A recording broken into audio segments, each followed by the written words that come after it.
Welcome to Pioneer Mindset, a place where we challenge our mindset and address the discomfort in both business and life by finding clarity resulting in bold conviction. I'm your host, Garrett Ruskamp, fifth generation farmer, husband, and father from rural Nebraska. Whether you're navigating frustration from past decisions or worry about the uncertainty you face today in your business, we're going to learn from our struggles and take on new challenges with a resilient mindset. Join me as I share my journey of struggles I faced in agriculture as a farmer and family man. I'm ready to dive into honest conversations to tackle the mindsets surrounding key issues that rural ag business owners face that will ultimately help you gain control, leading to a profitable and sustainable business. Let's adapt to Pioneer Mindset and get to it.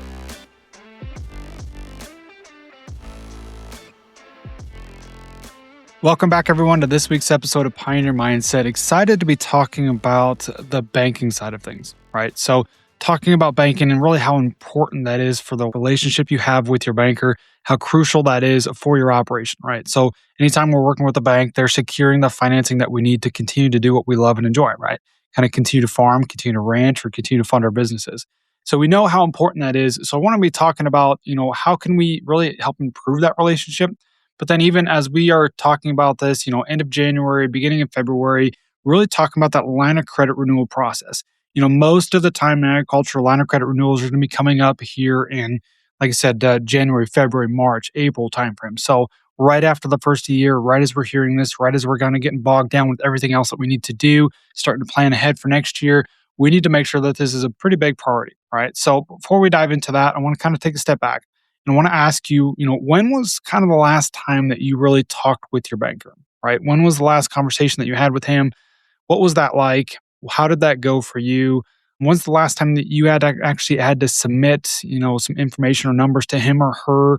And what was that process like for you? Was it pretty overwhelming? Was it pretty easy? Was it pretty just kind of minute? Was it something that you really didn't want to do, but you did it anyways because you know that you have to secure this financing, right? And so what was that process like? So I want to kind of take a step back here and think about that and think about what's the relationship like with your banker. All right. So kind of picture this a little bit as we kind of walk through this scenario. Let's say, you're a young producer, got a family, right? And so you're trying to farm, trying to kind of pave your own path, right? Trying to build your own legacy, right? And so obviously to do that, we need some sort of financing. So we get into the end of the year and we're trying to take care of family stuff, trying to be as present as possible, trying to make sure that we're doing all the year-end stuff and trying to get some work done on the farm, maybe moving some grain, maybe moving some cattle, trying to take care of everything, the livestock and all that stuff. So you always got plenty on your to-do list. So, it's also the time of year where the banker shoots you a text. So he says, hey, just wondering if you'd like to come into the bank so we can kind of sit down and look at line of credit renewal, starting to think about that, see what information that we actually need. And so, as you get that text, kind of come across your phone, you see it and it's from, Jim at the bank. And he's like, well, hey, let's just kind of meet sometime. And typically it's one of those things where, no matter what your position is, maybe you're struggling, maybe row crop producer, we're kind of struggling this last year, just don't know how things are going to go. And so you just automatically have that pit in your stomach, just like, oh, what does this guy want? You know what I mean? Or how am I going to get him this information when I'm so busy and so overwhelmed with everything else that I do? And immediately that text, regardless of what it is, whether it be a phone call or text, it just kind of takes you down a notch. Regardless of whatever you're at in your day, you might be in the middle of working or doing something, you pull that out and it just kind of brings this almost darkening fear upon you, right? That, man, I'm going to have to go through this again. I'm going to have to talk to him. I'm going to have to get him the information he needs and try to do the best job that I can. And knowing that that's just kind of an overwhelming process and knowing that's just not something that's very easy to do. So then time goes on and you kind of think about this in the back of your head. Maybe you stop into the bank, you're in town, you happen to be in town. So you stop in there. And so, you walk back to his office. He's around. Maybe this time he's around. Maybe the last time he wasn't. And so as you're walking to the bank, it's just one of those banking offices where there's always people running around. You got the tellers behind there, hopefully maybe dropping some checks off so you can feel better about the conversation because, you're putting money back into the bank versus always making withdrawals. And so you're making small talk, chit chat with all the ladies, the people behind the desk and the counters, the clerks, all that stuff. And then hey, is Jim around? Yeah, he's in the back. Go on back to his office back. You know where it's at. You've sat in it many times before. Yet every time you walk back there, the 10, 20, 30 steps, whatever it is, you're just kind of thinking about how is this conversation going to go? What is this conversation going to be like? What's he going to need from me that I don't have put together, that I don't have time to put together because I've got so much other stuff on my to-do list, right? And just trying to figure out just kind of that uneasy feeling that no matter what the weather is outside right now, you're probably just maybe sweating a little bit, maybe just a little bit uneasy in your own skin as you sit there in that office and just try to figure out, how is this conversation going to go? What's he going to need? And so, you sit down and he's like, okay, need updated financials, need, the typical stuff, right? The balance sheet, maybe an updated crops projection. What does that actually look like? Hey, I know things are busy for you right now. So you just take this old balance sheet from year end last year and just take that and maybe just update it, right? Just kind of scribble out, what's your crop and feed inventory? What's your livestock inventory? Just kind of update some numbers. Maybe if you sold any equipment, maybe add that on there, maybe bought anything, just make sure we have some, updated numbers. So it's like, all right, well, he needs pretty basic information. I suppose I could do that. You feel maybe just a little bit easier. But then, it just kind of depends on where that conversation goes. You're maybe wondering, is he going to be, kind of a stickler about it this year? Is he going to need any more information? Do I need to provide more information to really kind of paint the picture for our operation? What do I need to do for him? But at the end of the day, we're kind of trying to get by with the bare minimum, right? We're trying to talk to him, trying to have a decent conversation. We want to build that relationship at the same time. We're just trying to do what we can to make the small talk, to get out of his office so we can get on with our day, even though, regardless of whenever that meeting is throughout your day, maybe it's in the mid morning, right after lunch. Maybe you're tired, maybe you're just overwhelmed, maybe you're thinking about everything else that you have to do, all the stops you have to make while you're in town. And then you're just trying to figure out how soon can I get out of this office. And then from that point on, typically it just kind of messes with your mood, maybe, and trying to throw you off the rest of the day. And you come home, try to be present for the wife and the kids, and realizing that you just had a conversation with the bank that, at that point may be pretty minor, right?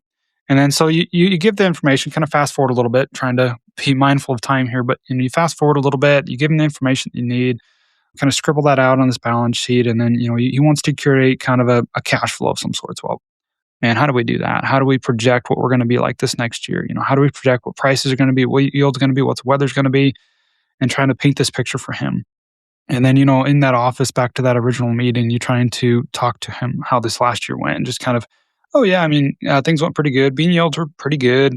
Corn yields were back a little bit. Had a lot of southern rust, a lot had disease issues. I mean, overall, not bad. Things went pretty good, right? And could have been better, could have been worse. And just kind of that average kind of surface level BS there, just to kind of give him enough of what he needs. And so, from maybe the cropping standpoint, that's kind of a really rough, sore subject right now. Maybe the livestock, maybe you're diversified, maybe the cattle are doing good, and maybe you've got all these big plans in your head. You're just trying to figure out, what we should do, what we should spend money on, do we need to spend money for taxes? Do we need to do this, that, or the other thing? And just trying to figure out how can we be smart with our money. But at the end of the day, there's things that we want.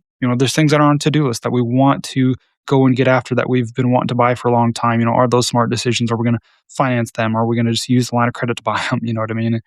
And so just all this stuff is going through your head, as the business owner, as the father, as the husband, as the wife, the mother, as somebody who's responsible for the business, for those around you, for making these decisions, trying to figure out how we can do the best job that we can. But at the end of the day, just, continue to do what we love and enjoy. Take care of the land, take care of the livestock, continue to build this legacy and this lifestyle that we enjoy so much. And so with that, you're just trying to figure out, how can we best go about this line of credit renewal process to get it behind us, to get it so we can secure the financing we need to move on, right? And so when it finally comes down to you give him the information he needs, maybe he's putting together the projections for you, maybe give him your kind of your updated acres, your updated cropping plan, and maybe you give him kind of your updated livestock inventory. So you kind of have paint that picture. Maybe he's putting the projections together for you. And so that when that time comes to come back into his office, to come back into where he's going to be making the decision whether he funds your operation or not. That's basically what this comes down to. And you know that because you've been here before. And I mean, there shouldn't be any reason why you don't get funded, why the line of credit doesn't continue so you can continue to operate and continue to move forward. But I mean, maybe you had some losses, just some rough years. Maybe you've heard some things here in the industry that some other banks are not renewing line of credits. So you're just wondering, for maybe you as a younger guy trying to get his foot in the door, trying to get established, trying to build your own legacy, is he going to fund your operation? Is he going to continue to secure the financing you need, right? And so you're sitting in his office just praying that he says yes, trying to explain to him in a way that he will understand what exactly your operation entails and how much potential there is and how much you can do moving forward, and trying to put all this out into words so he understands it, so he can go and get your line of credit renewed. And all of this just by kind of a hope and prayer almost.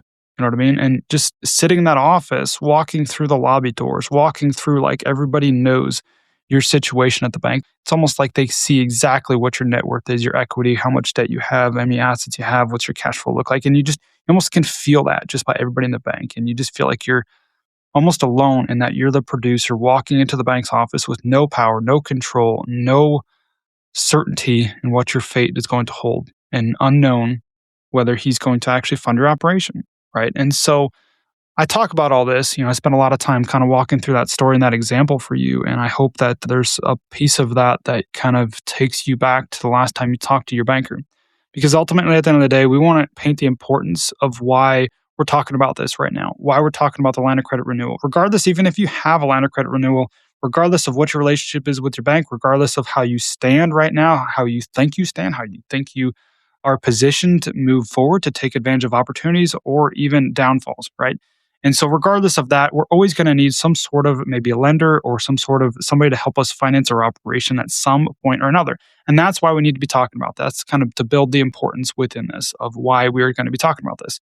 So, as we go through that, thinking about, do we truly actually understand what the loan renewal process is like, what it's like to actually go through and get a loan, and what that takes for the bankers? They're kind of the go between, anyways, to go to the board to get your loan approved so you can secure that financing that your bank needs, or that you need for your operation, rather. So, do we truly understand what that process is? What information do they actually need? What's required?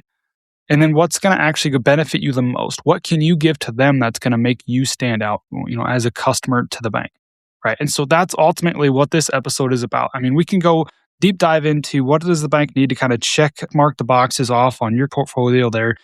But furthermore, what do they not require that can benefit you the most, that makes you stand out as a customer? Because this statement right here is be one that I really want you to remember. Above average customers get below average interest rate.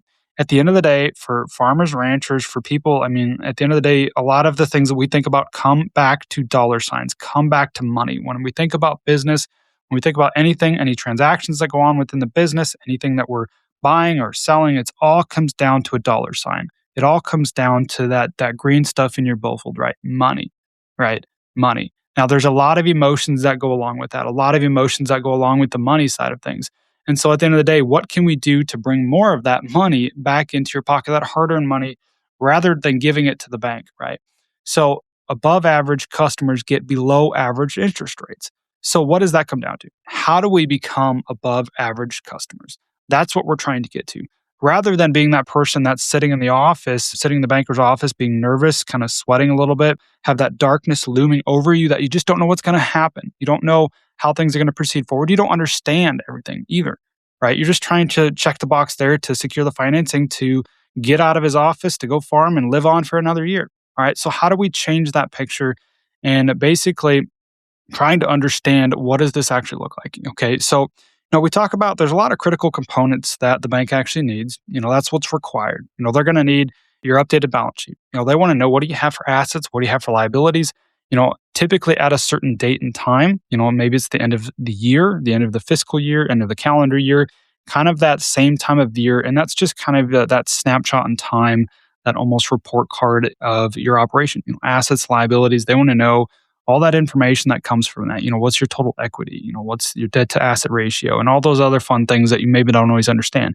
They want to know that. Critical component number one, balance sheet. Okay.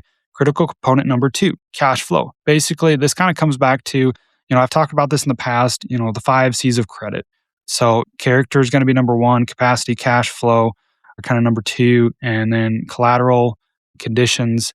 And so as we dive into those 5 C's of credit, but one of these kind of come back to the capacity. That's your cash flow. What's your ability to repay this, right? What's your ability to repay the loan that you're about to take out with the bank? Do you have the capacity to do so? And that's where these cash flows come into hand. And typically, a lot of these cash flows might actually be put together by your banker. And so that's one of those critical components that they need to basically check off the box on their end. So regardless of you give it to them or they actually put it together with your help, updated acres, updated whether it be livestock plan, all that stuff, right? I mean, they got, somewhat smart guys out there and gals that can somewhat put that information together. But at the end of the day, is that accurate for your operation? Do they know your operation as good as you do? Probably not. So that's critical component number two is that cash flow. So we're not going to dive too deep into that. But at the same time, those critical components, cash flow, the balance sheet, but then also usually tax returns is the other one that they need just to kind of check that box off. Those are very important.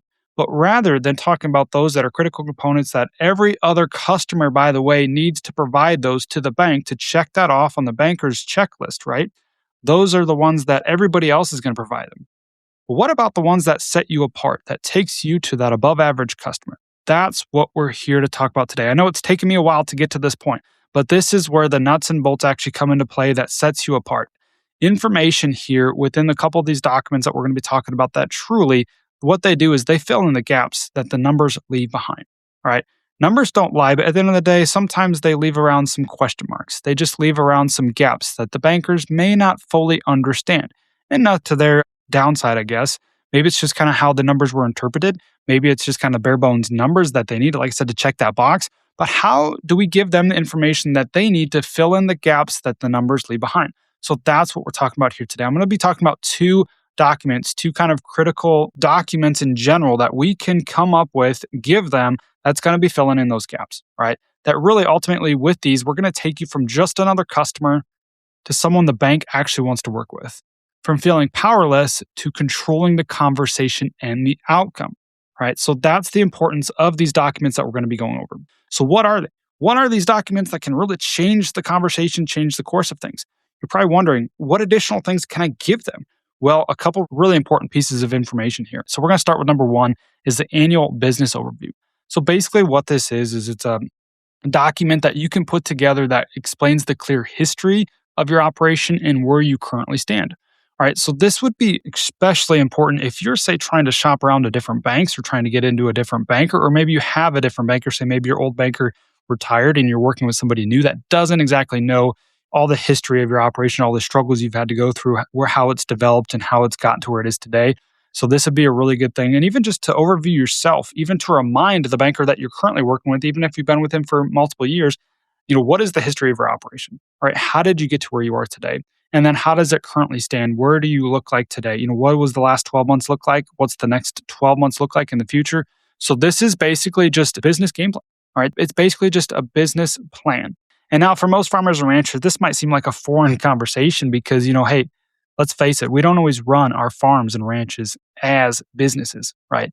But this at the end of the day is a business plan giving your banker, giving that lender something to fill in the gaps to paint the picture of your operation so then they can take that and fully understand what you're trying to do.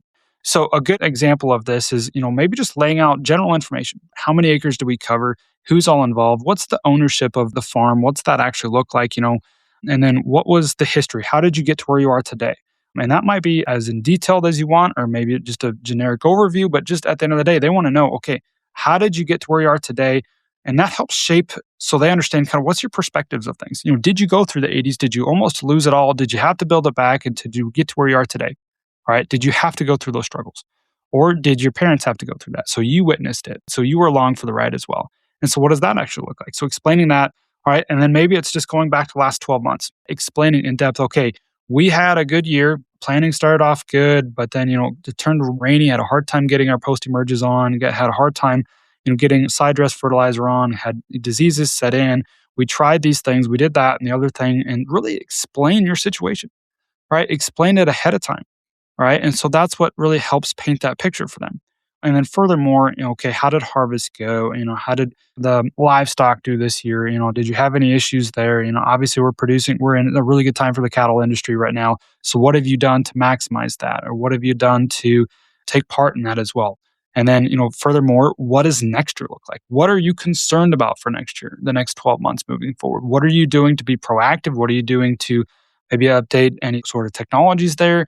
And so we can kind of go into as depth as we want to, but at the end of the day, the big thing here is just to paint that picture for your banker so they understand exactly where you're at. And so that's going to fill in the gaps that the numbers leave behind. Okay. That annual business overview, there's a lot that can come from that. And the big thing there is, like I said, filling in the gaps, but that really helps with the character side of things. So they understand, what are the conditions that you're dealing with. Now, side note here, in good times in a banking, say if you're maybe a strictly livestock guy right now, strictly cattle, maybe you're just living high, things have been great, you're not worried, maybe you've paid back a lot of debts, and really the bank's probably not necessarily worried about you, whether they should be or not. Times are good, right? So when times are good, maybe they just need kind of those critical components to check the boxes, to move on. They don't need to know, what are the additional conditions that you're dealing with. Now, if times are rough, like for a lot of people right now, even the cattle guys still might be dealing some rough times, but for row crop guys, for those that have suffered some losses, when times are rough, these are the documents here, this annual business overview that really helps build that character and helps shape the conditions. All right, so maybe you had a loss. Maybe you acknowledge that within this, that hey, we had a loss by doing the numbers. It shows, $50,000, $100,000 loss. This is where I think it came from. This is how I think we're going to try to avoid it next year. This is what we're doing to be proactive. This is the things that we tried to do mid-season to change that. But hey, some things are just out of our control. Laying all that out, taking ownership of your situation, not pointing fingers, not putting blame on somebody else other than you for your operation. So laying all that out is just kind of build that trust with your banker, build that trust with the person that's trying to secure that financing for you. Okay.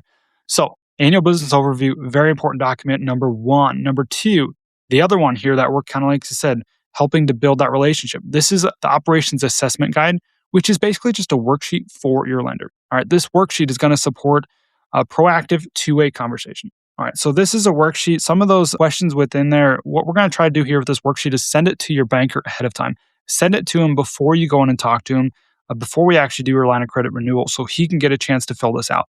And with both of these documents, by the way, we're trying to cut down on a lot of that just BS or nonsense conversation that just takes up valuable time for you and for them when we come to the office and we're just, hey, how's the family doing? Or hey, how's things go this year? Well, I think they went pretty good. Or I feel like it was a good year. I feel like we had some struggles. It went okay. It was good.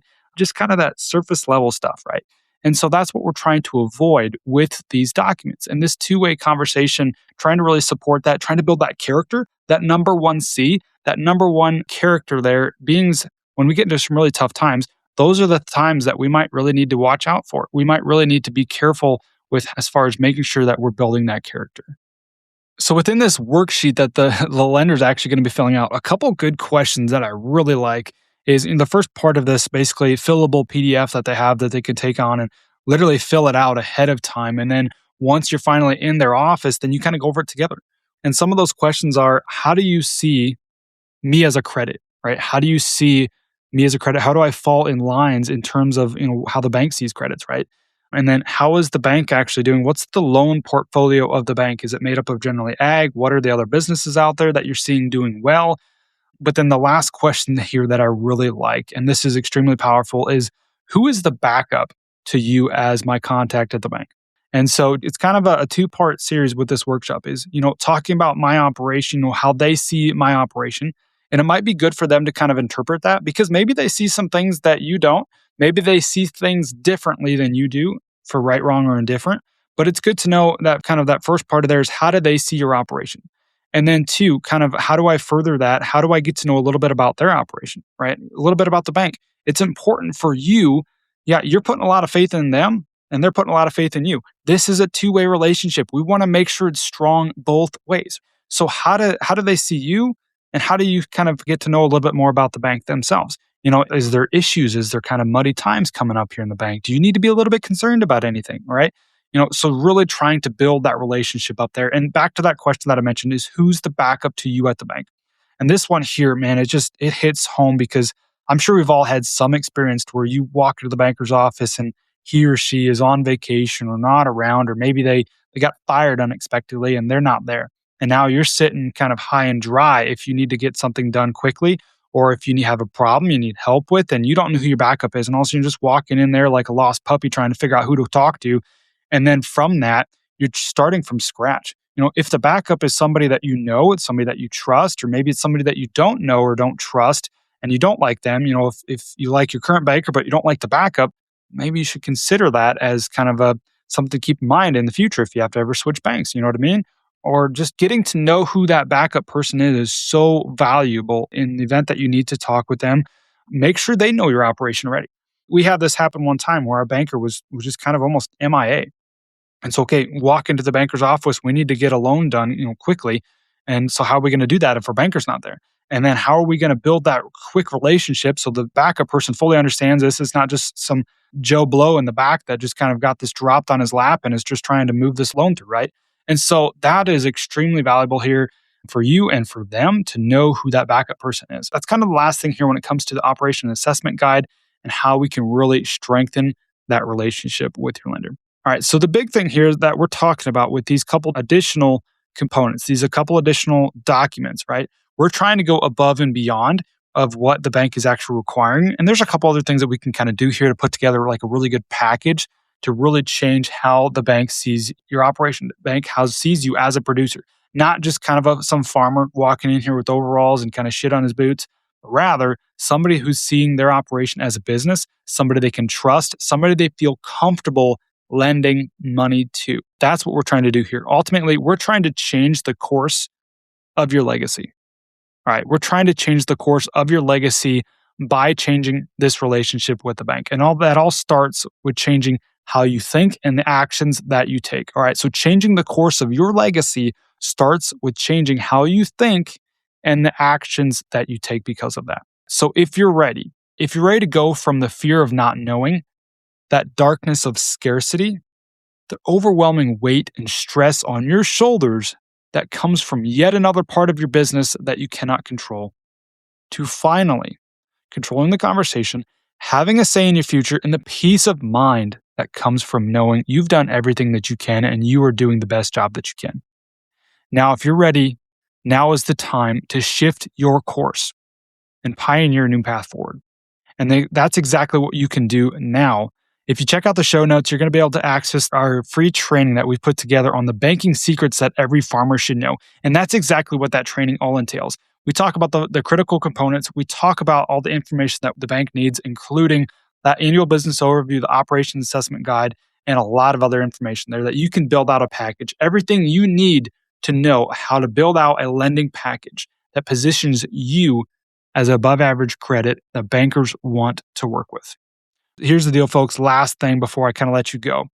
I understand exactly what it's like to sit in that banker's office and to feel all that overwhelming weight and stress. And I hope that as you hear this, there's a lot of conviction that comes through with this, right? We've put a lot of time into building out this package, this lender's checklist, so to speak, to put together all this information that makes you stand out because we know what it's like to be a below average customer.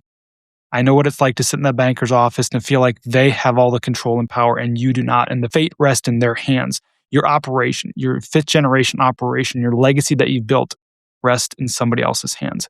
I know what that's like to have that pit in your stomach, to have that powerless feeling come upon you. And that's exactly why we put a lot into these packages that we're talking about.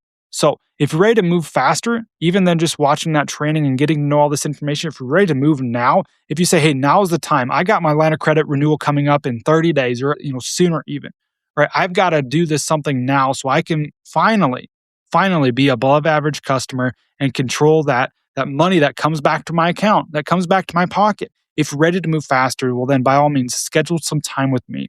Schedule some time with me so that we can have this conversation and start taking back that control.